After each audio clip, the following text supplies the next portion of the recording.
MSW Media.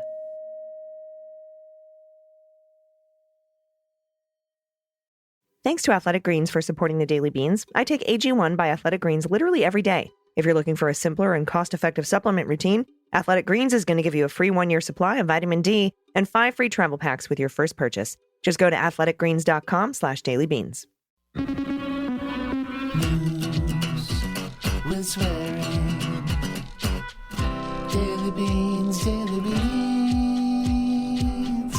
Daily Beans, Daily Beans.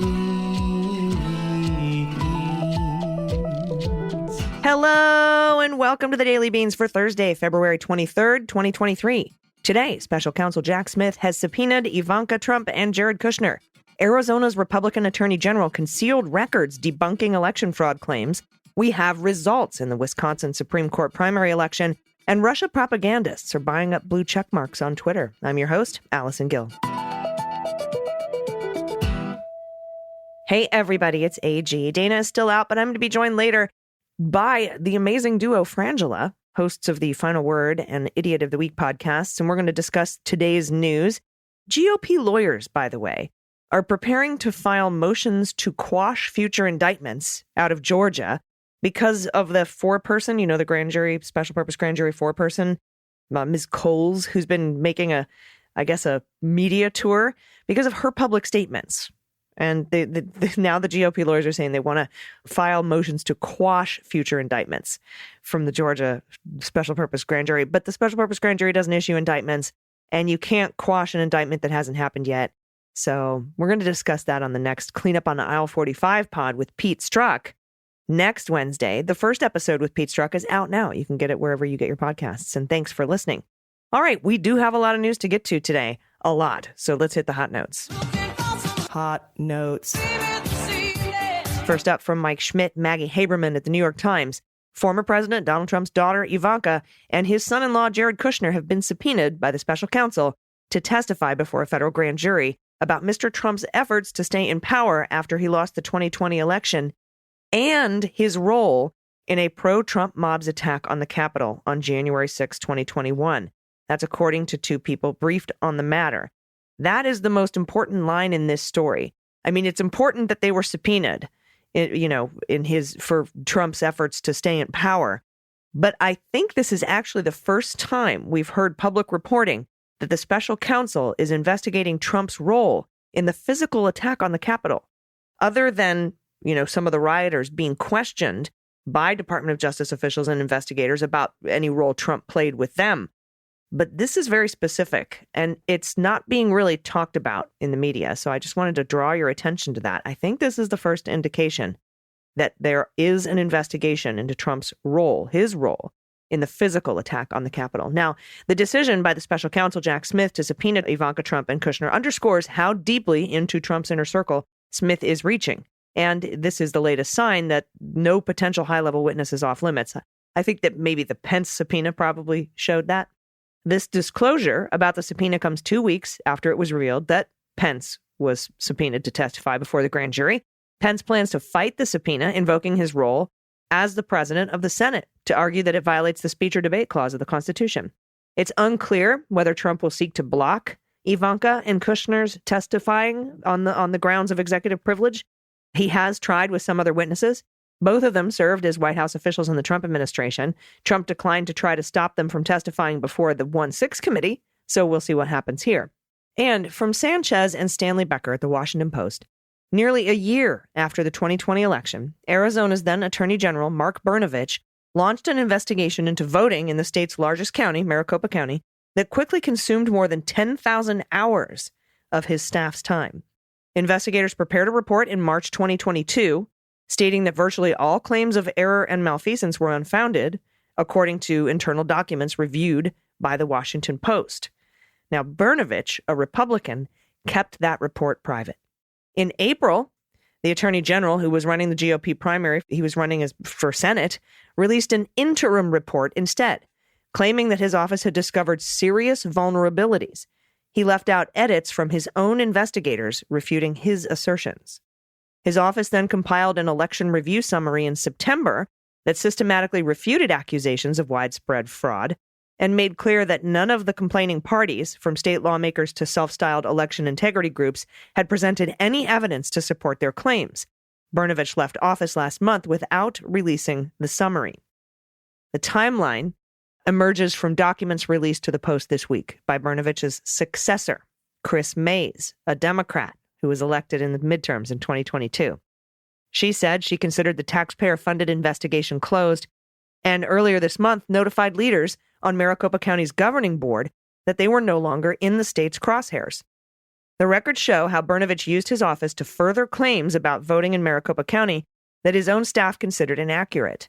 They suggest that his administration privately disregarded fact checks provided by state investigators while publicly promoting incomplete accounts of the office's work. The innuendo and inaccuracies helped make Arizona an epicenter of distrust in the democratic process, eroding confidence not just in the 2020 vote, but in subsequent elections too. Now, Brnovich did not respond to questions about his conduct of the probe, his decision to not release additional documents or differences between his public statements and his office's private findings. No response. The documents, 2 investigative summaries, and a draft letter with edits totaling 41 pages are far from an exhaustive record of Brnovich's investigation, but they fill in details about the sometimes enigmatic actions of the state's former top law enforcement officer.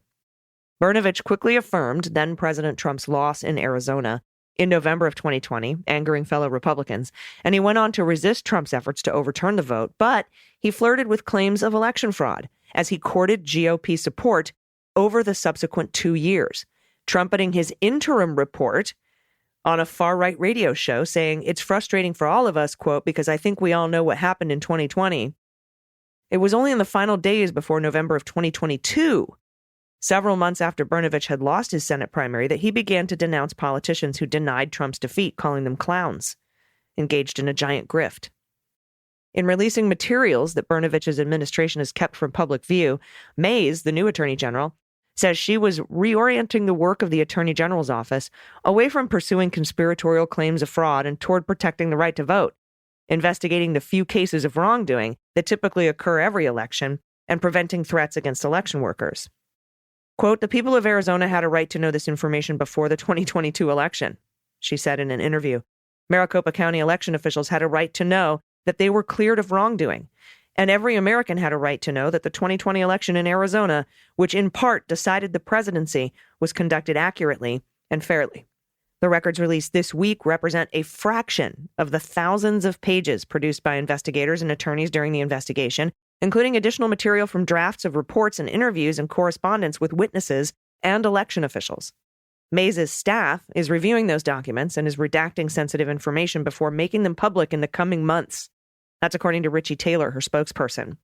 Brnovich's administration did not release the investigative summaries, which the Post requested under Arizona's public records law before he left office in January. Brnovich and his staff said repeatedly throughout the investigation that they were limited in what they could disclose, since the probe was quote-unquote ongoing. The 2020 election in Maricopa County drew intense scrutiny because it's the state's largest voting jurisdiction, home to more than half of the voters, and helped swing Arizona to Joe Biden and deliver him the presidency. Brnovich launched the investigation shortly after the Cyber Ninjas, that's the Florida-based firm hired by the GOP-led Senate, ended its own review of the election in September of 2021. The months-long legislative review, which was roundly criticized by election experts, affirmed Trump's loss in the state. Brnovich was competing at the time in a Senate primary contest against Trump-aligned candidates who said they would have taken steps following the 2020 election to thwart certification of Biden's victory. The Attorney General's probe stretched through 2022, as Brnovich's office spent more than 10,000 hours examining claims of irregularities, malfeasance, and fraud. And at one point, the office set up a command center and, quote, "The review of the audit was made a singular, high-level priority. All hands were assigned to work exclusively on reviewing the audit, with other matters being placed on hold unless a matter required immediate action on our part." Now, Mays said the office had about 60 investigators, all of whom participated in the probe at some point, along with lawyers and support staff. How many crimes could have been investigated in that time? You know, when the Republicans tout this rise in crime, it's because their attorneys general are fucking investigating bullshit and not releasing the reports. By September 2022, a year into the inquiry, The Special Investigations Section had received 638 election-related complaints and deemed 430 of them worthy of investigation. Of those, just 22 cases were submitted for prosecutorial review, and 2 cases involving felons who illegally sought to vote were prosecuted, leading to convictions. 2. 10,000 hours. 2 convictions. It's like Durham. Now, Brnovich never broadcast the full findings, declined to close the books on suspicions raised by an interim report, with characterizations directly rebutted by his own office. The interim report, delivered in the form of a letter to Karen Fann, who's, by the way, in pretty big trouble with the special counsel, and then Republican president of the state Senate, was met by Trump allies as confirmation that voting in Maricopa County was corrupt. The letter, sent on April 6th, highlighted management of early voting, saying, quote, "We can report that there are problematic system-wide issues that relate to early ballot handling and verification." But Brnovich's staff took issue with his criticism of the handling and verification of ballots, writing in a draft of the letter, "We did not uncover any criminality or fraud having been committed in this area during the 2020 general election," unquote. The staff comments were made in blue type below disputed statements highlighted in yellow and included in a document sent by a chief special agent in the criminal division to several others in the office on April 1st. That document was forwarded to Brnovich's top aide. The subject line was additional considerations for draft interim report. It's not clear who else reviewed that document, but the considerations were largely not reflected in Brnovich's final version of the interim report. Brnovich speculated that a large number of early ballots in the 2020 contest may have prevented county officials from properly verifying signatures, even though his staff advised him that the county had rigorous training and processes as well as additional staff to ensure that verification. Brnovich went ahead with his claim that, quote, "Maricopa County had not always timely and fully responded to our request for records, even though staff advised in the draft document that it was the collective opinion of investigators that the county was cooperative and responsive to our requests." Later that same year, Brnovich's office came to further conclusions about the absence of any basis for claims of systemic fraud, but kept those findings private as well. On September 19th, about a month after Brnovich lost the GOP nomination for Senate to a MAGA-aligned candidate who insisted Trump won in 2020, a memo summarized the work of investigators. The memo, drawn up by a chief special agent in anticipation of a final report, was not shared with office leadership since no such final report was ever drafted or requested. The memo, titled Election Review Summary, emphasized that no evidence of election fraud, manipulation of the election process, or any instances of organized or coordinated fraud was provided by any of the complaining parties. One of the more conspicuous claims examined by investigators, including those circulated by cyber ninjas, the groups did not provide any evidence to support their allegations, the memo concluded. The information they did provide was speculative in many instances, and when investigated by our agents and support staff, was found to be inaccurate. The memo also reported that some high-profile Republican officials who had publicly made fantastical claims of fraud did not reiterate those assertions under questioning by agents when they were subject to state laws prohibiting false reporting to law enforcement.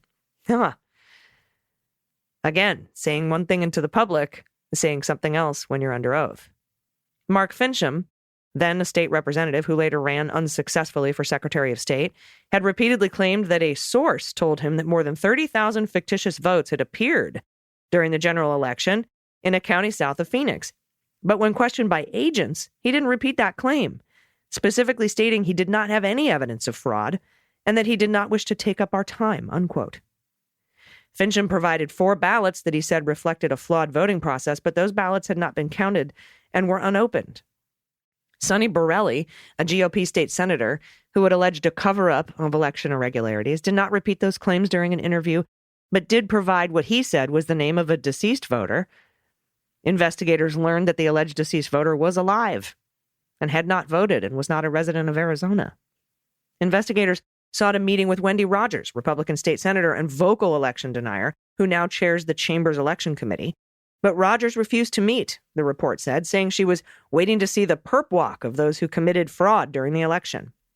No perp walk resulted from allegations presented to the unit, including that aerial objects had flipped votes, that election workers scrubbed hard drives, and that satellites under the control of the Italian military penetrated vote counting machines.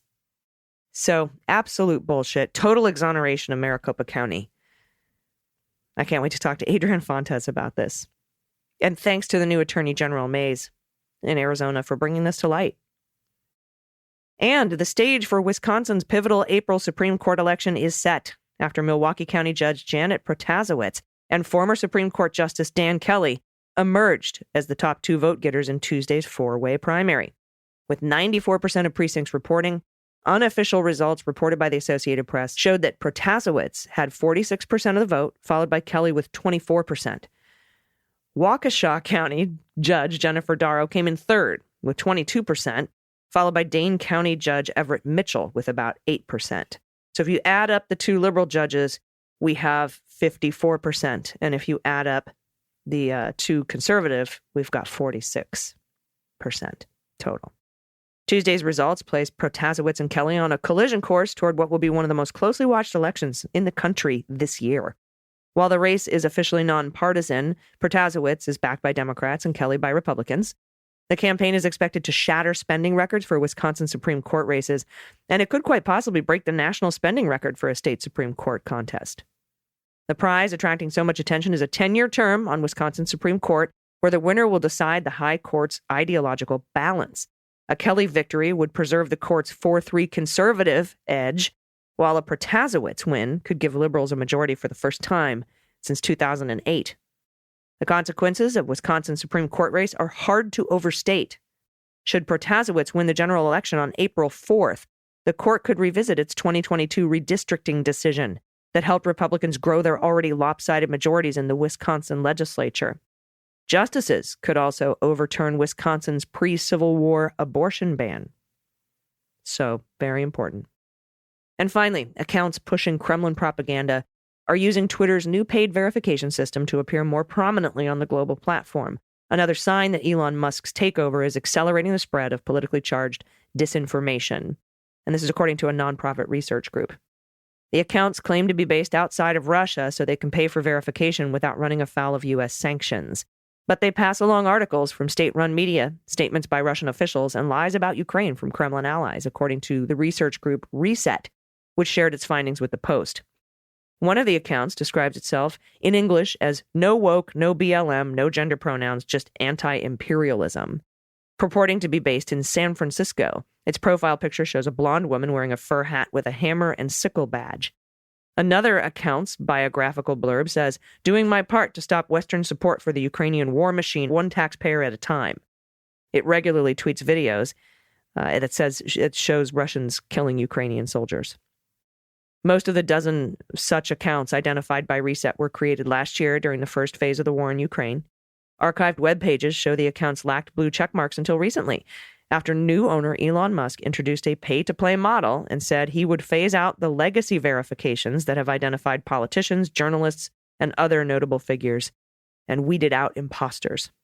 It did none of that.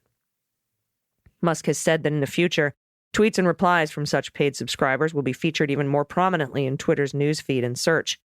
But some of the accounts have already been getting more views in recent weeks. Musk has boosted one of the accounts by replying to its tweets, including one spreading a lie that thousands of NATO troops had died in Ukraine. At least two prominent members of Afghanistan's Taliban regime also paid $8 or $11 monthly for blue checks until the media reported it last month and their verifications were removed after the reports. Twitter's treatment of Russia has come under special scrutiny because Musk has a complex but critical role in the Ukrainian conflict. His company SpaceX has been essential to Ukraine's defense, providing thousands of Starlink satellite communication terminals that allowed Ukraine to maintain internet service despite Russian attacks on infrastructure. But he has also said Starlink should not be used for offensive military purposes and tweeted a proposal for resolving the war that Russia welcomed. Just annex part of it.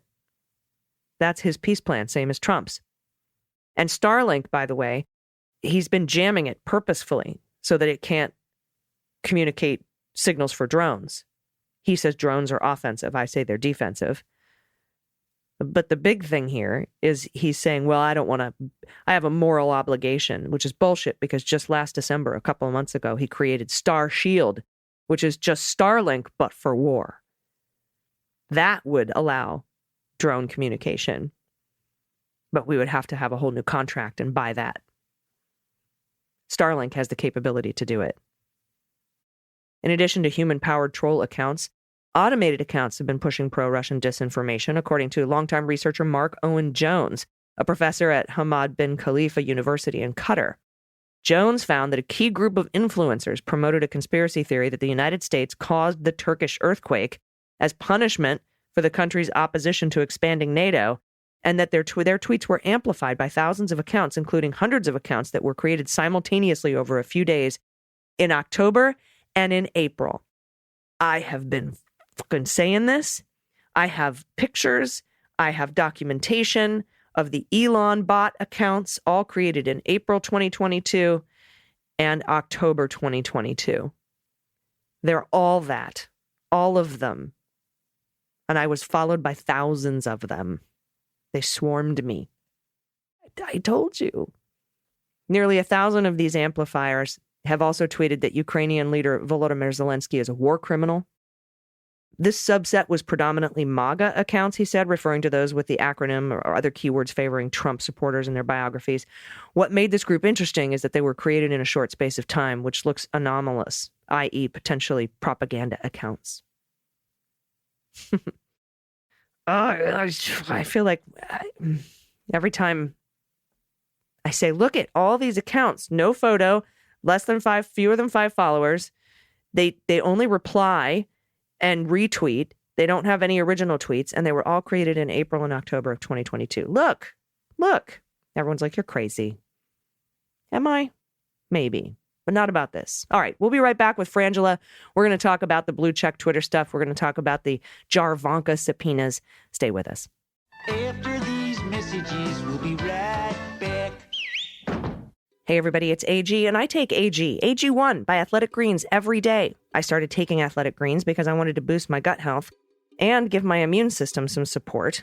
I take AG1 right after I wake up, before I have my coffee, before I go to the gym. It makes me feel like I'm ready to take on the day. It's amazing, and it tastes delicious. And we want to thank Athletic Greens for their support. Right now, they're offering you a free 1-year supply of immune-supporting vitamin D and 5 free travel packs with your first purchase when you go to athleticgreens.com/dailybeans. Friend asked me the other day what I would choose if I had to only pick one thing to help take care of my health. And I told him AG1 by Athletic Greens. Just one delicious scoop of powder mixed with water once a day. Saves me time, saves me money, saves me cabinet space with all the supplements I was taking before. It's so much easier. AG1 really is a seamless, easy daily habit. It pays off massive dividends for your health. Right after I started taking it, I noticed an improvement in my digestion, my gut, my skin, my hair started feeling softer. Plus, it tastes amazing. I can't recommend AG1 by Athletic Greens enough. You have to try it. And if you're looking for a simpler, cost-effective supplement routine, Athletic Greens is giving you that free 1-year supply of vitamin D and 5 free travel packs with your first purchase when you go to athleticgreens.com/dailybeans. That's athleticgreens.com/dailybeans. Check it out. I'm Greg Oliar. 4 years ago, I stopped writing novels to report on the crimes of Donald Trump and his associates. In 2018, I wrote a best-selling book about it, Dirty Rubles. In 2019, I launched Prevail, a bi-weekly column about Trump and Putin, spies and mobsters, and so many traitors. Trump may be gone, but the damage he wrought will take years to fully understand. Join me and a revolving crew of contributors and guests as we try to make sense of it all. This is Prevail. So, Renato, do you still have your own podcast? Yeah, it's complicated. What's so complicated about a podcast? That's the name of the podcast, remember? Oh! Will you still be exploring topics that help us understand the week's news? You bet. But we'll have a new name because we're going to be working together to explore complicated issues that are dominating the news. Working together? Yeah, you're hosting it with me, remember? Oh, right. Wait, does that mean our podcast is going to have a steam mop segment? Let's not get carried away. But we'll discuss hot new legal topics, so check out our new episode coming soon to everywhere you get podcasts as well as YouTube.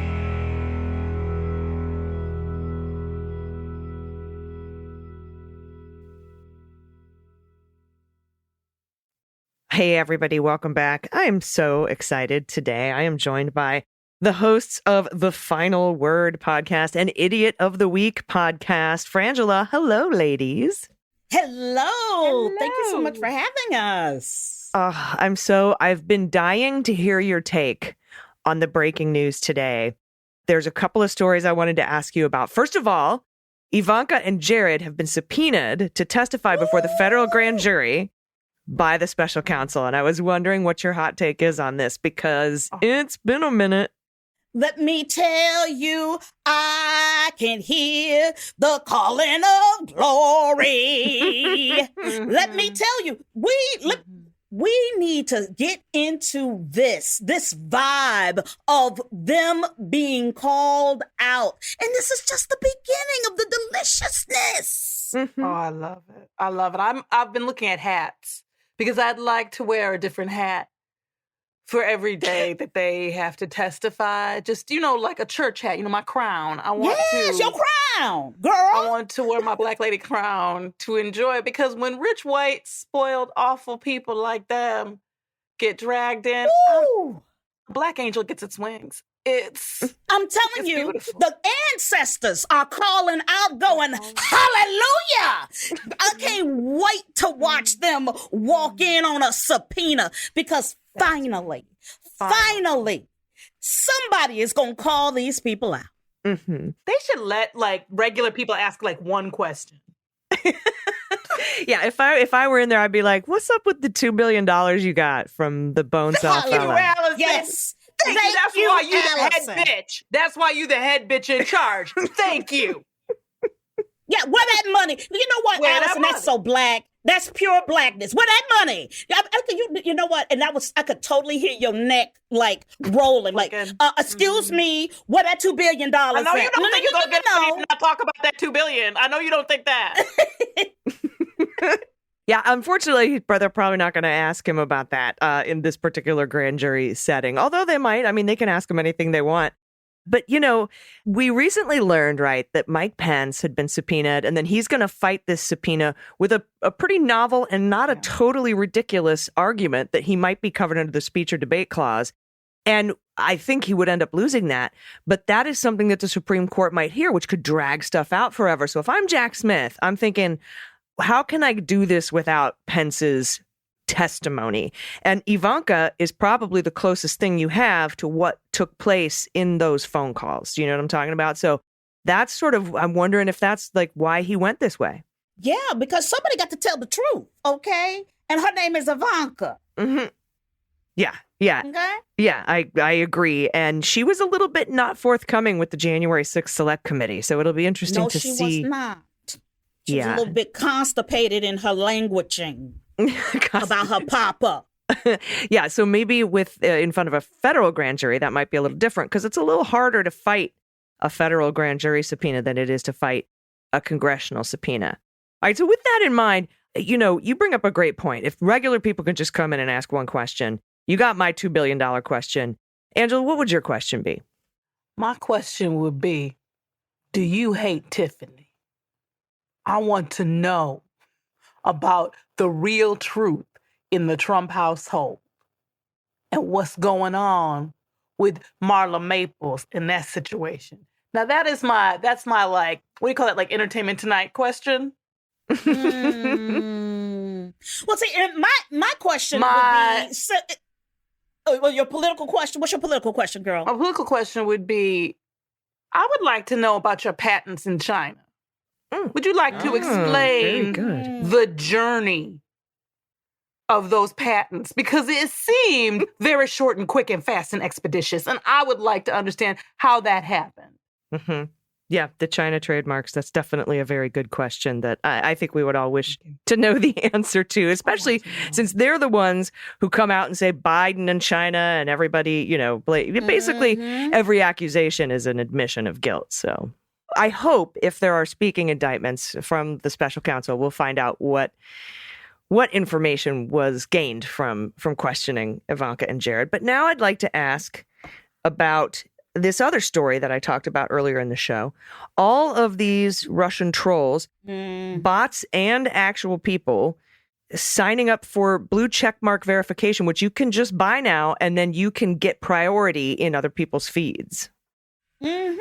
And so Elon Musk we have to pause here for a moment to understand the damage that he is doing to the American political system. What he's allowing is Kremlin propaganda to be verified on an American platform that he bought to be able to allow as many people as he sees fit access to American minds and our political system. No, That's what's happening.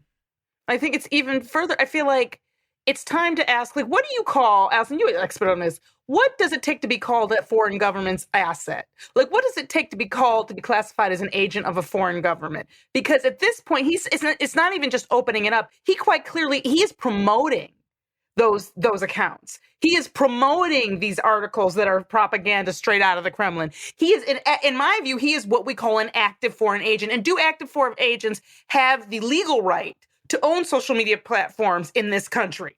Like, this is what I mean. That's where I'm at. And I don't know. I'm at a loss as what we're supposed to do as people who utilize this social media to organize against this. I feel like I don't know what we're supposed to do. Yeah, well, there are rules in place with, how much a foreign country or entity can invest in a social media platform to have access to our data, our, Twitter users' information. And that is currently being investigated. And interestingly, we can tie this Twitter bot thing together with the one Kushner question if he comes in and talks to Jack Smith, because as you know, we saw Kushner and Elon with MBS at the World Cup. And then the next day he stepped down as CEO. And I have to wonder what Kushner's role in Twitter is, or the takeover of Twitter, and we've heard Elon say, being clandestinely recorded on conference calls saying, oh, it's easy to create followers. You just get a warehouse full of 10,000 people with 100 phones each, and, they create accounts for you. And it's like, oh, that's really interesting that you specifically know that. And sort of what the deal was between, the deal between Kushner and Saudi Arabia and Twitter and Elon. And what that has to do with the current political, I mean, they're, looking at what that has to do with the January 6th attack on the Capitol, maybe, maybe not. But what that has to do with Twitter going forward, I would certainly be very curious to know. America is going to have to reckon with when we have terrorists within. And we don't want to deal with that. We don't want to turn to a successful American business person and say, hey, we're going to question your modus operandi. We're going to have to do that. We're going to have to put on our big girl panties in this country and get serious about people doing harm within. We want to be angry at everybody without, but we do not want to deal with our problems in this country. Yeah. And currently the only organizations we can label as terror organizations are foreign organizations. Yes. Absolutely. And the only way we're going to see, and we've seen this a couple of times with January 6th rioters, the boots on the ground folks, in sentencing memos, requesting what's called a domestic terror, add-on to sort of increase go to upward departure from regular sentencing guidelines. And I assume that's going to happen with those who were convicted of seditious conspiracy. They'll have that aggravating factor of domestic terrorism in their sentencing memos. But currently, that is the only way we can punish anybody that's a domestic terrorist. We can't legally label them as such. And so here we are. And here we are. And America does not want to call her sons that she birthed. And I get it. No mama wants to. But when you have a problem in your house, you have to deal with it. I think the government has always utilized those people to keep us from being able to organize, to keep poor people against each other. It's a lot easier to control a population that's fighting itself than, if you've got, because meanwhile, while all this is going on, you've got DeSantis and people like trying to stop AP classes in African-American history. And you're like, okay, first of all, there are companies that are dumping toxic chemicals literally all over towns, right? In Ohio, we got foreign agents running Twitter and running, and billions of dollars being sent by governments that have executed people, citizens of or residents of this country. And you're wandering around talking about critical race theory. It's always been a tool. The Klan, all of those things have always been a tool of certain parts of the government to keep, I believe, working class people and poor people and just the 99% of us from doing anything about the fact that 1% of us is getting everything. Well, yeah. I mean, all we watch all day long is Republicans redistrict reality at this point. All of reality. And then all we're doing, I feel like, on the left is sitting here going, okay, that's not even real. That's crazy. We are the little boy putting our thumbs in the dikes of their lies and insanity. That's why it's so important to do what you said, Allison. Mm-hmm. Yeah, and it's too much to stop. It's so important to do what you said, to take the W, to take the wins, to act like you're a winner. Like to say, look, dude. That's right. Subpoenaing these people is an important step in prosecuting them. Now we can talk about, why we're subpoenaing them 2 years after the fact. We can talk about why, did we need to wait this long to get pretty much everybody who's underneath them, all of their testimony and email records and text messages and WhatsApp and disappearing signal messages and, go after all that. Then you can get all that. Then you can subpoena the next person up because, they won't bring anybody in the grand jury room and ask them questions that they don't have answers to. Generally, I mean, that's generally how it works, or at least have some evidence to back up their questioning. So that, but we can talk about that. We can have that debate all day. But, we put this information out on Twitter. You put it out on your podcast and people are like, oh, so what? Wake me up when there is an indictment. As if an indictment of Donald Trump is the thing that's the magic bullet that's going to save democracy. It's one of 100 things that has to happen for democracy not to fail. It's important. But, we put out the news. We talk about these subpoenas. And when there's a win like this, I feel like we should celebrate it more. We're winners. We should act like it. I've always thought that.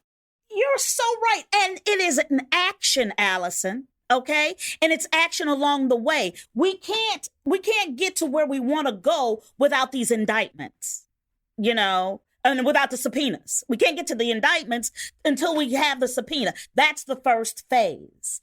And this is the other thing about where we are in America. You have people saying, it's not a big deal if the president's daughter and son-in-law who worked in the administration get subpoenaed by somebody who used to work at the Hague. Are you kidding me? I just keep thinking of to fly, one must first learn to walk. One cannot fly into flying, which is Nietzsche, but it's also Akeem from Coming to America, quoting Nietzsche, which is why I know it. Most of my intellect on those subjects comes from pop culture references. I thought you were going to say specifically Coming to America. Like you just lived by that movie. That's where I get my Nietzsche quotes. I know the 6 types of quarks from Roxanne with Steve Martin. I could have learned that in science class, but no. But regardless of where we get our knowledge, it's very important that these steps be taken and that they be reported on. And that's all I'm saying. I completely concur. Deeply. Well, ladies, tell me a little bit about when I can listen and where I can listen to the Final Word podcast. And, of course, Idiot of the Week, which is just a smash hit. Ooh, girl, come on in here and get your yayas, okay? The Final Word, and Idiot of the Week are on MSW Media, okay? Yes. And where you get all your podcasts.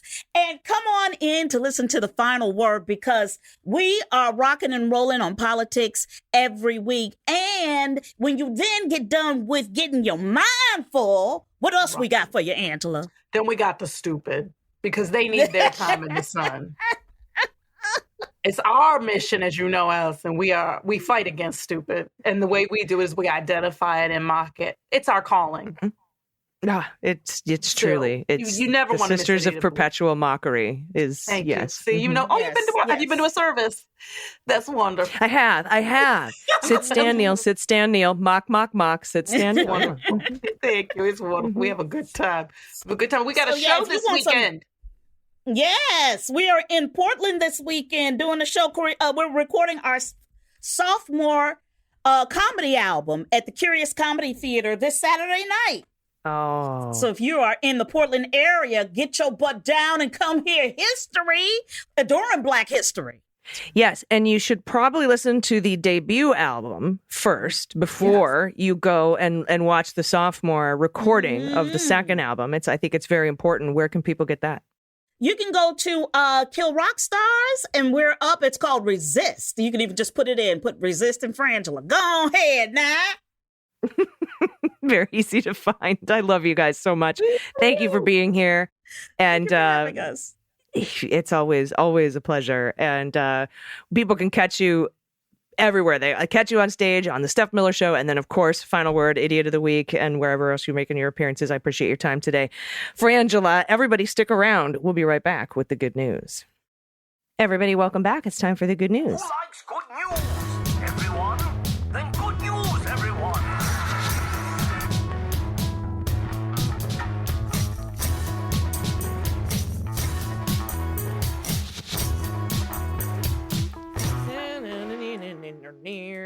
Good news. And if you have any good news, confessions, corrections, or you want to play What the Mutt or Find the Cat, or you want to do shit kids say or shit your parents say or shit you say. Sometimes I say the dumbest stuff, and I would love to share it with you. And we also want to hear shout outs for people you love in your life or local businesses in your area that, you know, you want to support, or an adoptable pet near you. Just send them to us at dailybeanspod.com and click on contact. First up, good news for Virginia. Jennifer McClellan just became the first Black woman elected to represent Virginia in the U.S. House of Representatives. Please celebrate this historic moment for Virginia. And then we have a picture of the Richmond Times-Dispatch with right on the cover, McClellan makes history above the fold. Fantastic. Congrats, Virginia. Next up from Anonymous, pronouns she and her. Hello! I'd been offline for a bit, but I'm listening again. Thanks for being there. A couple of days ago, someone wrote in that a Chow Chow gene is so common because they've been around so long and are a basal breed for many of the modern crosses. I forget if it was you or they who wondered why, as another older breed, the Pekingese, doesn't show up as much. That was me, because I had a Pekingese.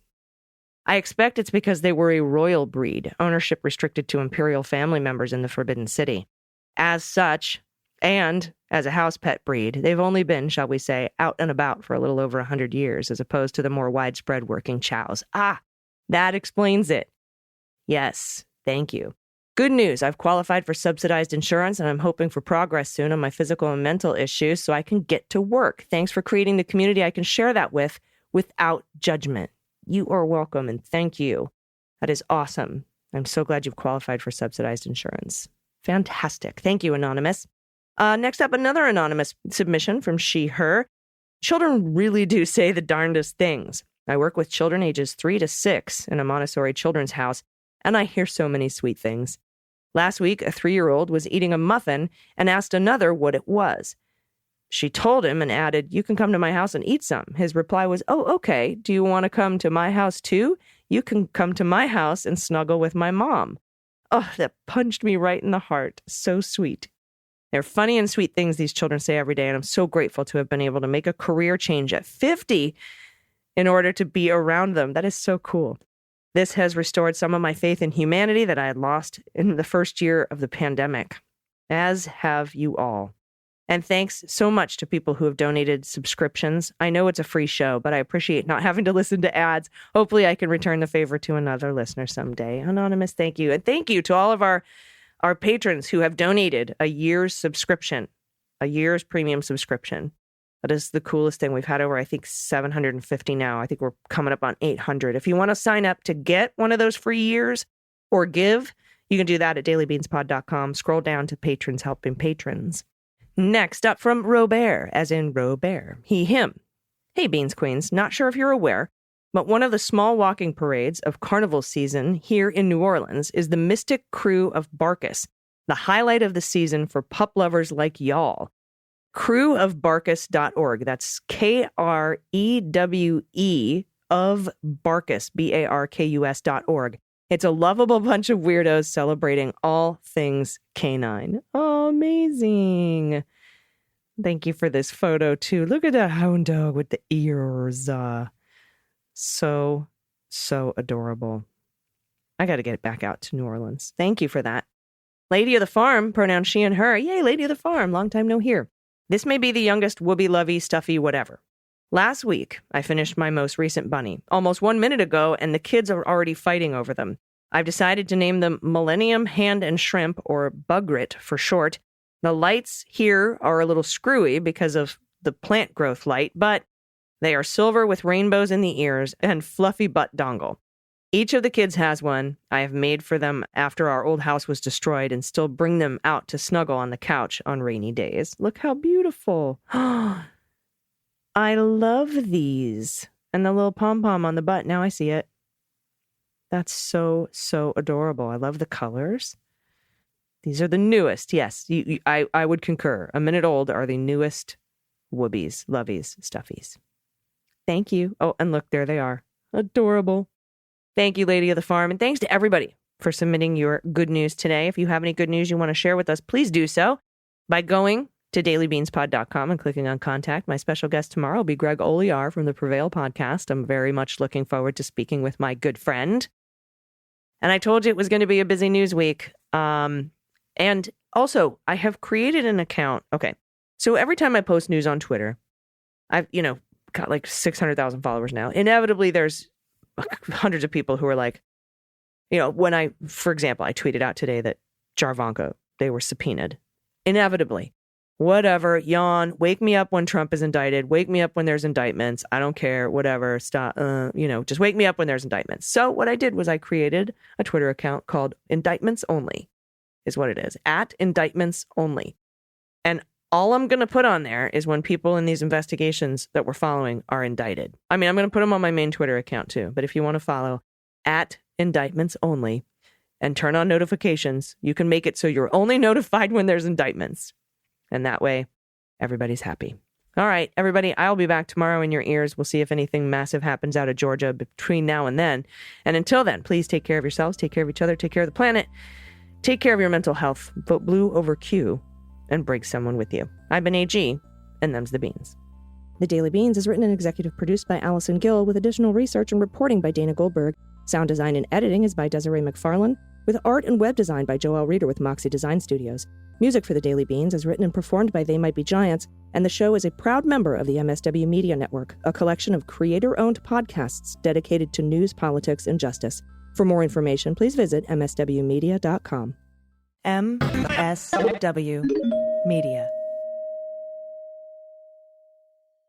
Hi, I'm Dan Dunn, host of What We're Drinking with Dan Dunn, the most wildly entertaining adult beverage-themed podcast in the history of the medium. That's right, the boozy best of the best, baby. And we have the cool celebrity promos to prove it. Check this out. Hi, I'm Allison Janney, and you're here with me on What We're Drinking with Dan Dunn. And that's my sexy voice. Boom. Boom is right, Academy Award winner Allison Janney. As you can see, celebrities just love this show. How cool is that? Hey, this is Scottie Pippen, and you're listening to The Dan Dunn Show. And wait, hold on.